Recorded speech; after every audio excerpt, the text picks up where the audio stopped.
Aziz yaak Ndeye Coumba bàyyi naa leen Bijou.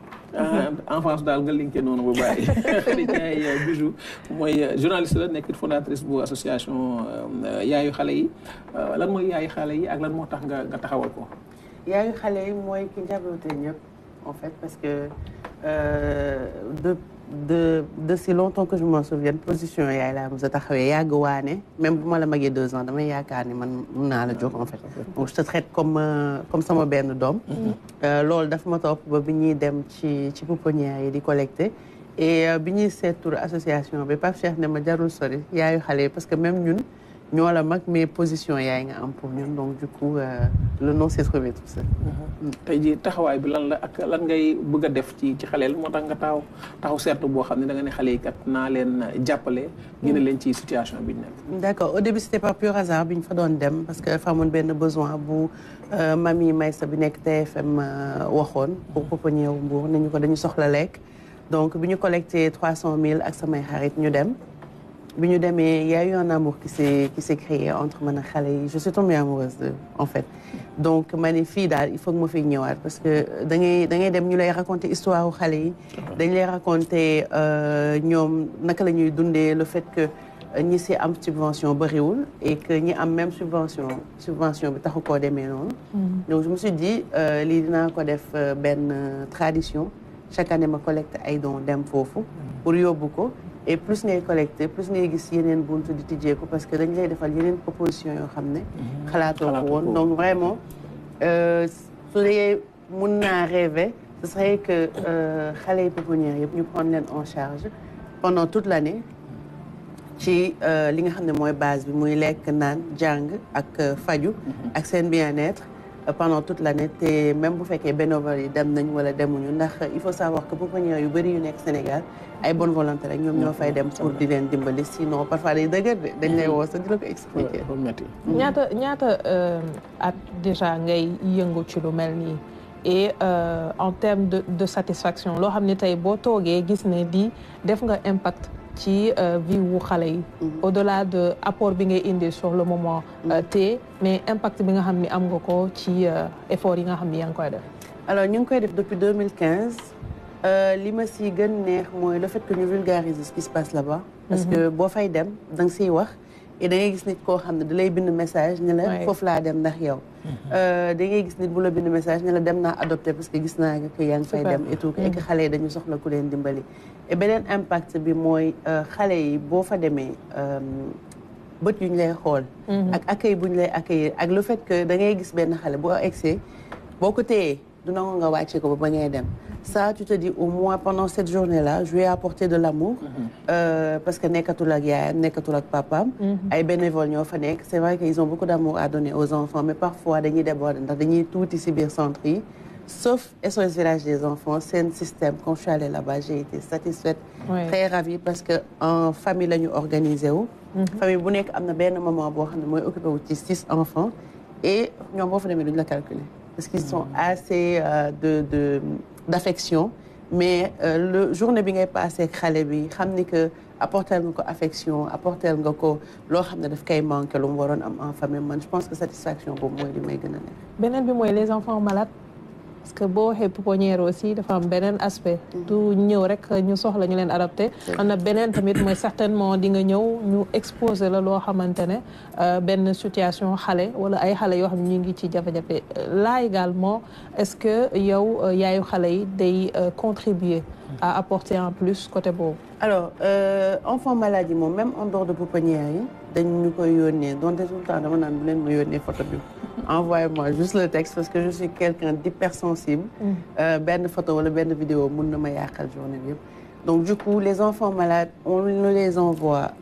nit yi ñu xam mais si pouponnière yi aussi parfois da ngay dem ñu raconter la histoire yi doy waar am na benn xale boo xam ne kii la handicapé moteur et cérébral aussi elle mënul defal dara boppam. dafa amoon ko mbëkk fiir ko bàyyi ko foofu. ñoom bi ñu ko récupéré wër nañ famille ba sonn mais famille nanguwuñ ñëw récupéré ko. ah oui il en est là-bas mënul woon def dara di tëdd rek.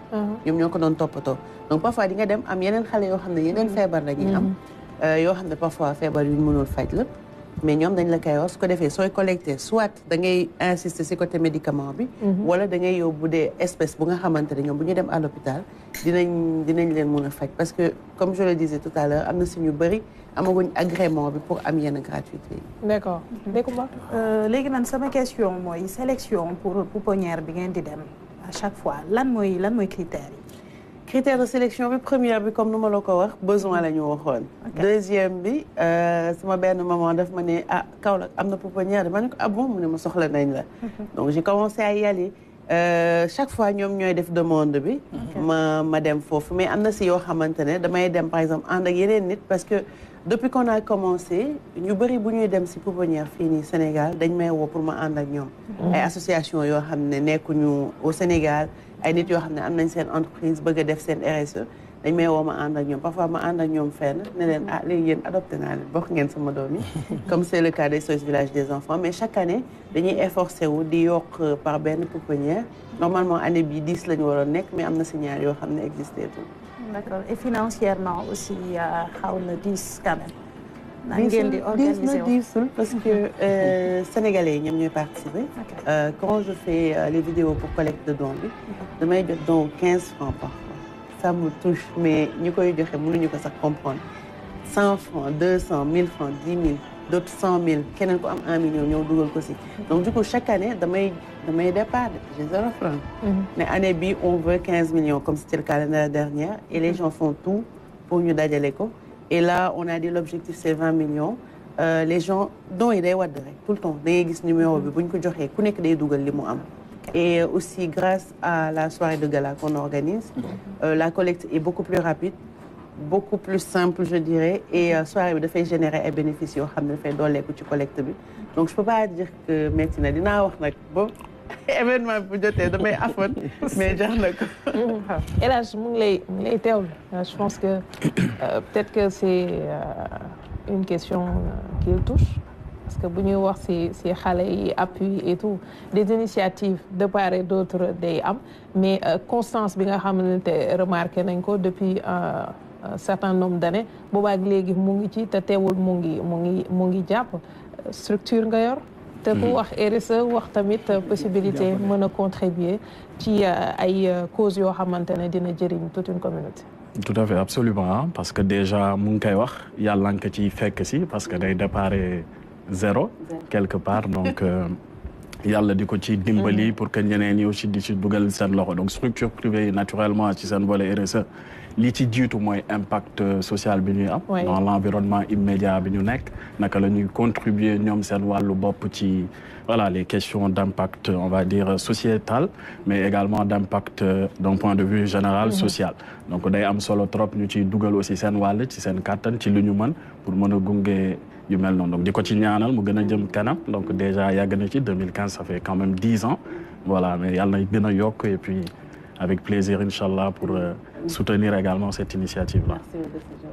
Bijou yaa ngi wax sànq ay nit de bonne volonté yu ciy jàpp est-ce que à niveau macro état wala jëm nga solliciter à ce niveau pour avoir plus d'appui parce que aussi su fekkee ne am nga possibilité di am capacité di toucher autant de monde du ñàkk tamit y a des structures yu fi nekk wala ay kër yu mel ni ministère bi toppatoo wàllu solidarité ak famille est-ce que jéem nga leen approcher pour au moins am seen. Alors j'ai écrit à plusieurs ministères am nañu jot a tontu ne nañu amul budget comme culture par exemple ministère Amadou Ba bi doog a yegg si nga biir. non avant muy ñëw laa bind. mais ministère corniche la moom. léegi ñu ne yóbbu nañ ko foofu et après ils m'ont dit am nga fi courrier ma waaxu kay daw foog ne que c'est bon. oui mu fait non on n'a pas de budget mais dañ lay féliciter et tout. Agence nationale de la petite enfance aussi c'est pareil on a écrit au ministère de l'éducation nationale parce qu'ils nous avaient soutenu l'année dernière.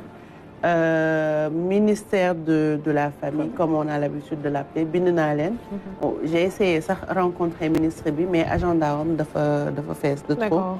donc am na beneen numéro bu ñu ma jox ba ma woote waat si donc bi ma si wootee moom tamit nee na naa ko yónnee mail ils vont voir ce qu'ils peuvent faire mais pour le moment bon à part l'entourage de la première dame qui m'a contacté pour dire que ñoom dañu saluer li ñuy def nii et que naa leen yónnee posé nañ ma question yu nekk nag naa leen yónnee le maximum d'informations et tout j'ai envoyé donc j'attends des retours même si on est à jour J-4 je pense toujours que ministère de la famille ak première dame au moins ils vont réagir. ok ambassadeurs yi ñan la Baye Cheikh la wala. ambassadeurs yi Pape Cheikh moom c'est ambassadeur naturel et que soirée bi bu jotee ñoom dañuy créer groupe boo xamante ne dañuy liggéey si biir moom Mamadou Ndiaye Thioro ñoom Yacine ak Awa Gueye c'est-à-dire que ñoom ñoo lay topp on va faire ça ku nekk dafa autoproclamé wu boppam ambassadeur ñi nga xamante ne ñoom laay liggéeyal si association bi aussi am booy ñuy ñëw kër boo leen di jox passe dañuy bañ ne la non dañuy ñëw pour liggéey c'est pas grave ñoom ñëpp maman lañ may woowee ne ma c'est pas grave tu vois donc c'est des ambassadeurs autoproclamés mais c'est vrai que toogaguñu ba ne ñi ambassadeur u voilà pouponnière yi la c'est une super idée je pense que nit yi soo leen moom xam naa mooy njëkk nekk première ambassadrice bi parce que les gens se sentent investis d'une mission boo leen defee ambassadeur donc merci Aram pour l'idée on va l'exploiter mais secteur privé bi moom ils nous soutiennent beaucoup. d'accord waaw ci soirée boobu laay ñëw lan nga ciy xaar ak naka lay demee kañ la samedi normalement ak fan la. alors mi ngi am samedi 6 décembre à l'hôtel Azalaï. lu ma siy xaar mooy nit yi ñëw. pour gën a xam lan la ñuy def. ci pouponnière yi parce que chaque fois on fait le point wan leen fan lañ jógee fan la ñu egsi et surtout dañ leen di woon besoin pouponnière yi parce que ku ci nekk am na besoin bu spécifique. c'est différent et comme je dis dañu jël mode jiital ko tapis rouge bu extraordinaire. parce que bëgg naa kuy wax ci tapis rouge bi laajte fan la Seb Gala c'était pourquoi pour pouponnière yi la ça s'appelle collecte pour les enfants des pouponnières et comme ça même boo joxewul doon yi même boo mënul dem dina des ci sa benn coin ci sa bopp et benn instant soo amee possibilité di nga fa mën a dem di nga mën a xam fan ak fan moo am pouponnière donc actuellement ñoo ngi jaay table yi des na 5 ce que je voudrais c'est que 10 bonne volonté comme dëkk bi dafa métti ku nekk jël moitié table parce que y a des gens qui veulent venir qui t'envoient des messages et qui te disent j'ai pas les moyens d'acheter un billet. Alors que soo jëndee billet moitié bi may nga ko pouponnière yi déjà tu vois. Mais des gens te disent je veux venir mais je peux pas donc 5 bonnes volontés ku nekk 10 ku nekk jënd moitié table comme dëkk bi daa métti du dëgg. waaw su ko defee ñu mun jox xale yi donc inviter des gens yoo xamante ne ça leur fera plaisir. joxal DG Papa la mu jënd ñaar table wala ñaar. waaw. naa mën a jënd quelque temps. quand même nag si mën na nekk de maa ngi bàyyi ko porter plainte waaye kumba après ñu ànd. non war na mën a nekk. te ji ndimbal bi nga xam ne moom la pouponnière yi gën a soxla. déjà couche dañ koy soxla meew dañ koy soxla lu bëri. besoin yooyu lan la surtout. couche wax nga ko meew lekk naan. lu ñuy nettoyer foofu.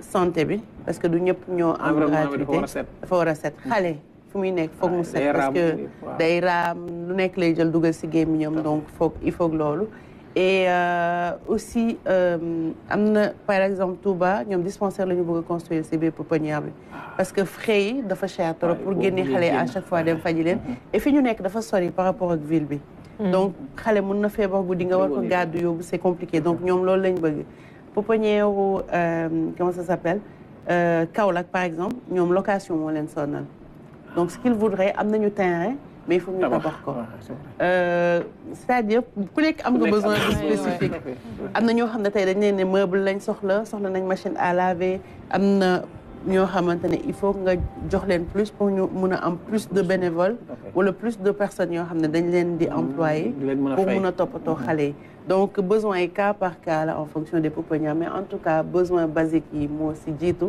lekk naan set faju ak jàngi koo ñëw da ngay continuer ci jéego yi ngay def durant toute l'année wala comme nii nga def nii organiser sepp bi la après su paree yeneen ñi peut-être yàlla baax na du ñëw rek ku am en fait buñ ko defee ba pare ba yóbbu déjà comme nu moo am na association yu bëri dañ may contacter ma ànd ak ñoom d'accord ñu dem yóbbu donc sa kii bi ma gis nii affiche bi gis naa sponsor yu bëri ci suuf bisu xaalis baa ngi dugg nag waaye léegi kaay ñu wax aram xam nga lii moo tax logo yi ci suuf bëri na lii la jaay naan mepp da nga leen di affiché pour ñu ñëw am na ñoo xam ne dama woote ba sonn wuyooguñ ma dugal leen après lu ma am jël partenaire par force am na ñoo xamante ne service lañ lay proposer et y en a qui nous ont vraiment aidé comme Kirène non seulement sponsorisé nañ mais dañuy jël en charge benn pouponnière pendant 1 an. Ok. C'est extraordinaire. Ouais. C'est-à-dire nous ont dit lan ngeen soxla pendant 1 an ñu defal leen liste ils font OK on va vous gérer pendant 1 an. Accompagne ñu ci pouponnière yi ñëw ànd ak ñun visiter pour xool vraiment fan la ñuy teg seen tànk. Skin biologie jàppale na King Pence mais après gars yi kii lañ lay jox ak cosmétique mais après dañ lay jox service de dama lay wax. Tur fi nekk dañ lay jox ay services. yombewul noonu daal. mais pendant l'année aussi parfois ñu ne ma Bijou kenn woo ma ci pouponnière yi. dama tel problème am na. et j'essaie de voir parce que mënuma tamit solliciter nit yi tout le temps ku nekk am na yeneen soxla. mais am na sama xarit yoo xam ne miin naa leen miin boo xam ne waaw dama leen koy imposer daal. ñu jox ma dem yóbbu. jàpp ci combat mais vraiment merci ci ñi siy jàpp ñëpp parce que am na ñu ma si sonal bu baax. jërëjëf Sénégalais yi nañ ñëw daal jàpp ci bu baax. nañ ñëw jàpp si pour collecte bi 100 francs par Sénégalais xeebuñu ko 15 francs sax on prend tout. et comme Sénégal 92 de. ñu ko désolé élèves. waaw pour dem kii moom am na ko doon fàttali la dernière fois à la télé. moi j'avais complètement oublié ça. mais xeebuñu dara et que soirée bi na nit ci ñëw parce que c'est joindre l'utile à l'agréable. dina am beaucoup d'artistes qui vont jouer. dina am un défilé en tapis rouge en plus de li ñu leen di wan par rapport ak pouponnière yi pour ñu gën a xam lan la et puis c'est quoi l'objectif. Et cette année on a aussi rajouté le salon de la petite enfance. super boo xam ne c'est pour dajale acteurs yi nga xam ne ñoo nekk ci la petite enfance yëpp. Expo vente les 6 ñëwal les 6 et 7 décembre Wonder Park donc on est sold out au niveau des stands. super mais parents yi mun ngeen ñëw ak seen doom yi pour passer de super moments ensemble def seen shopping et puis créer des souvenirs. jërëjëf merci beaucoup Khady Ndiaye Bijou ñu waajal xibaar yi Binta Charles mi ngi jege si ñu dem d'abord ànd ak Anta pour le clip du jour Wally Seck dellusiwaat.